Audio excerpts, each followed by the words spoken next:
शुरू होगी 5 सेकेंड बाद।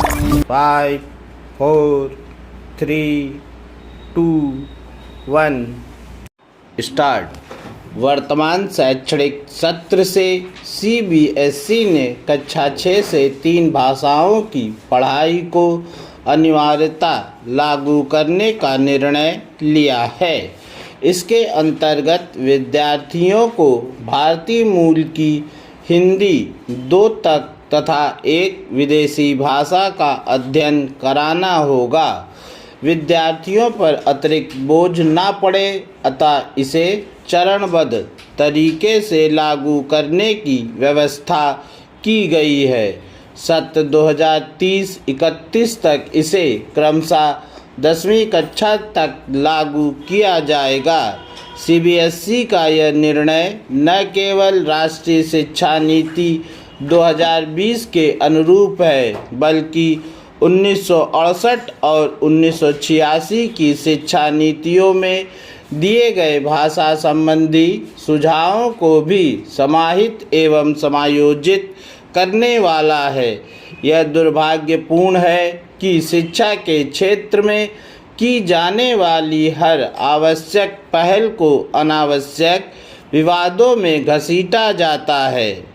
सीबीएसई की इस पहल को भी द्रमुक जैसे दल हिंदी थोपने का प्रयास बताकर जनता को भ्रमित करने की कुचेष्टा कर रहे हैं, जबकि इसमें स्पष्ट रूप से कहा गया है कि तीनों भाषाओं का चयन राज्यों, क्षेत्रों और विद्यार्थियों की पसंद के अनुसार होगा।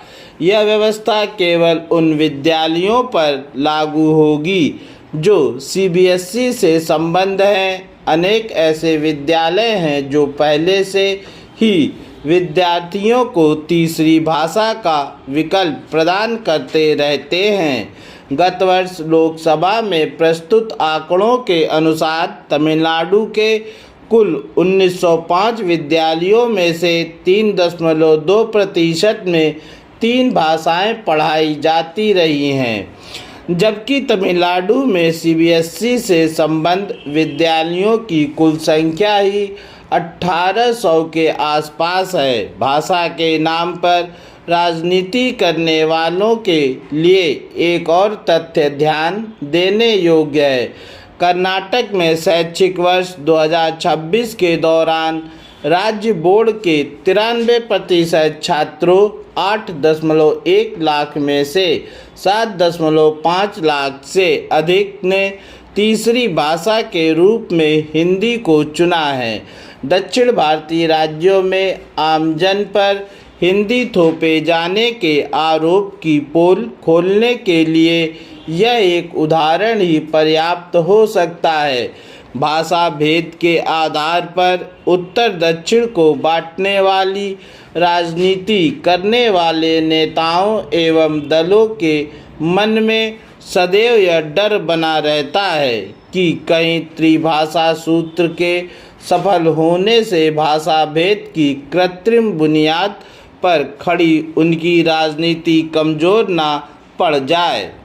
इसलिए वे भाषा संबंधी हर पहल का विरोध प्रारंभ कर देते हैं। भाषा को विवाद का विषय बनाना न तो शिक्षा के हित में है और न ही समाज के। वस्तुतः भाषा केवल अभिव्यक्ति का माध्यम नहीं बल्कि अवसर, गतिशीलता और सामाजिक समावेशन का आधार भी है।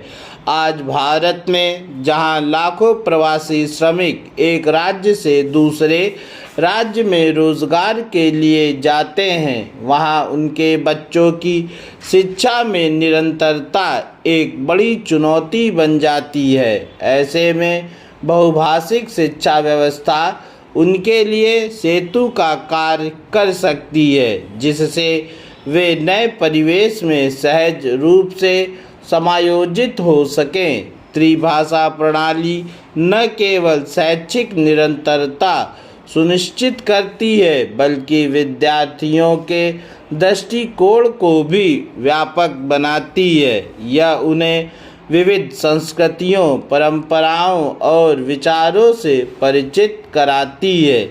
एक से अधिक भाषाओं का ज्ञान व्यक्ति के संज्ञानात्मक विकास, रचनात्मकता और संप्रेषण कौशल को भी सुदृढ़ करता है। पूर्ण विराम।